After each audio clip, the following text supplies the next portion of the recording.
안녕하세요. 2019학년도 1학기 기말고사 내신 담당을 하게 된 강동욱이라고 하고, 지금 이번 영상 같은 경우는 서술형 대비에 대한 팁을 드리기 위해서 이 영상을 켜게 됐습니다. 중간고사 시험을 바탕으로 2019학년도 학교들별로 서술형 특징에 대해서 조금 통합적으로 이제 요약을 하고, 각 서술형 이제 문제 유형에 대해서 어떻게 파해를 할 것인가 설명을 좀 드리도록 하겠습니다.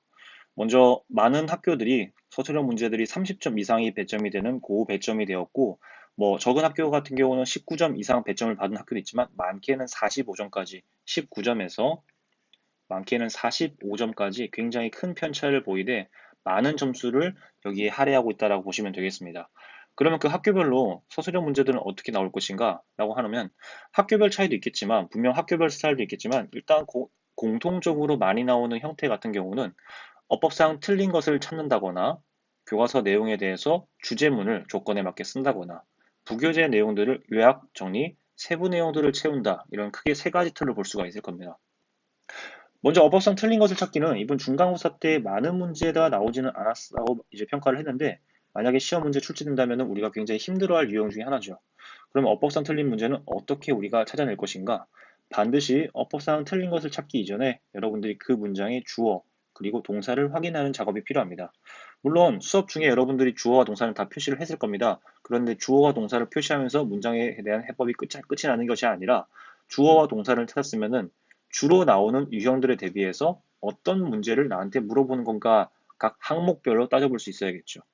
가장 많이 나올 수 있는 유형 같은 경우는 일치에 대한 문제가 나올 수 있겠죠. 그 일치라고 하는 것은 수일치 문제로, 그 주어와 동사가 단수, 복수 형태로 일치하는가, 그거에 대한 문제인데, 지금 그 일치에 관한 문제는 조금 더 어렵게 나온다는 문장의 순서가 도치되어 있는 문장에서 나오기가 많이 쉬울 겁니다. 그래서 여러분들이 도치에 대한 이해를 알고 있고 수일치에 대한 개념을 알고 있다면은 그 문장에 어떤 것이 중요한 문법 포인트이고 그 문법 포인트에 맞는 수일치가 맞는지 확인할 필요가 있겠습니다. 자, 두 번째 같은 경우는 이제 생략되는 표현들에 대한 문제들이 주로 출제가 되는 편이죠. 그 생략이라고 하는 것은 이제 우리가 필수적으로 있어야 하는 부분이지만, 이러한 경우에는 생략해도 우리가 알아들 수 있다라는 것으로서 ing 진행형 또는 pp 과거분사 수동형 앞에 관계대명사를 생략한다거나 기타 등등의 내용들을 생략할 때 이 부분이 생략되어 있는 것을 당신은 제대로 알고 있습니까? 에 대한 부분을 물어보는 문제라고 생각할 수 있겠습니다. 자, 그 다음에 세 번째 같은 경우는 이제 가정법. 가정법이라고 하면은 그 가정법 시제. 언제 이야기를 우리가 반대로 말을 해보는 건가? 가정법에 대한 시제를 물어보는 문제가 있을 거고요. 네 번째로 강조 구문에 대한 이해.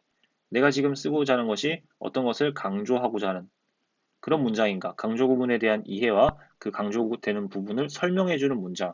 여러 가지 문장이 나올 수 있겠고, 강조 구문도 마찬가지로 도치 문장까지 연결되어서 복잡한 문제를 낼 수 있습니다. 자, 이런 식으로 주어와 동사를 표시하고 끝이 아니라 그 주어와 동사에 대해서 여러분들이 이 문법을 물어보는구나 라고 하는 힌트가 떠오른다면은 조금 더 그 문장에 대한 판단이 쉬울 거라고 생각합니다. 자, 그 다음 유형으로 교과서 문제 나오는 유형을 알아보도록 하겠습니다. 교과서 문제는 사실은 교과서량이 적지는 않은 편이기 때문에 많은 부분을 낼 수 있는 것이 아니라, 주로 나오는 문장은 조건에 맞게 문장을 쓰는 것인데, 이때 이 문장은 그 교과서과의 주제이자 요지, 즉 핵심적인 내용이 될 것입니다. 따라서 그 핵심적인 내용을 쓸 때 여러분들이 조건에 맞는 문장을 쓴다라는 것은 제시된 단어를 주고 변형을 하거나 또는 변형을 하지 않은 상태로 문장을 쓰는데, 이 문장이 어려워지는 난이도를 갖게 되는 까닭은 다른 어법성인 조건을 줄 때 문제가 어려워지겠죠. 예를 들자 하면은, 문장으로 배웠을 때 우리는 분명히 부사절과 주절로 이루어진 두 문장으로 본문을 암기했다면, 실제로 출제된 문제에서는 그 문제를 분사 구문을 사용해서 줄임말을 사용해서 표현을 해라 라는 부분을 알 수가 있는 거죠. 특히 YBM 박 교과서 같은 경우는 굉장히 많은 분사 구문이 등장하는 것으로 봐서 여러분들이 그 문제에 대해서 분사 구문을 좀 더 주의 깊게 살피셔야겠습니다. 또한 마찬가지로 설명되는 부분에 있어서 관계사를 쓰시오. 관계사를 써서 그 문장을 요약, 정리하시오 라는 문제가 될 수 있겠고, 관계사라는 문제가 나왔을 경우에는 그 관계사를 통해서 능동형 또는 수동형, 분사로 요약해서 문제를 쓸 수도 있을 것입니다. 결국 분사구문과 관련된 것이죠. 그 다음 이어서 비교급, 문장에 대해서 어떠한 가치나 상태에 대한 비교가 있다면 그 비교급 원급 문장으로 조건에 맞게 쓰시오라는 문제가 출제될 수 있기 때문에 이러한 문법 내용들은 여러분들이 암기를 하고 그 암기를 하고 나서 그 어법에 대한 부분을 제대로 이해하는 것이 문제 푸는 데 도움이 될 것입니다. 자, 부교재 같은 경우는 부교재가 이제 대부분 학교들, 거의 모든 학교가 부교재를 사용하고 있는데 그 부교재에서는 요약하기, 주제문은 교과서 문제는 크게 다르지 않다고 생각이 됩니다.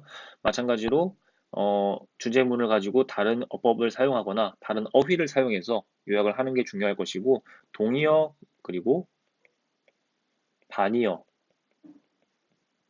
정리가 되어 있는 것이 굉장히 중요할 겁니다. 그리고 내용 채우기라고 하는 부분은 여러분들이 그 내용에 대해서 중요한 부분들을 세부적으로 잘 알고 있는가에 대한 내용을 물어보기 때문에 마찬가지로 내가 암기했던 세부적인 내용은 이러한 단어였다면 그 내용에 대해서 동의어를 학습하는 것이 굉장히 중요하겠습니다. 자, 그래서 서술형 문제를 내신 때 볼 때 이렇게 크게 세 가지 단계로 여러분들이 확인해서 문제를 볼 수 있는데 지금 말씀드린 것은 굉장히 좀 브리프하게 단순하게 이렇게 요약을 했고 여러분들이 실제 문법 문제 또는 이제 영작 문제에 대해서는 수업 시간에 나오는 중요한 문장이라고 하는 것을 잘 표시해 놓고 그것을 반복적으로 학습하는 것이 중요할 것 같습니다. 자, 이상으로 기말고사 대비 서술형 문제 이런 식으로 접근하면 좋다라는 설명을 드리기 위해서 이 영상을 찍었습니다. 감사합니다.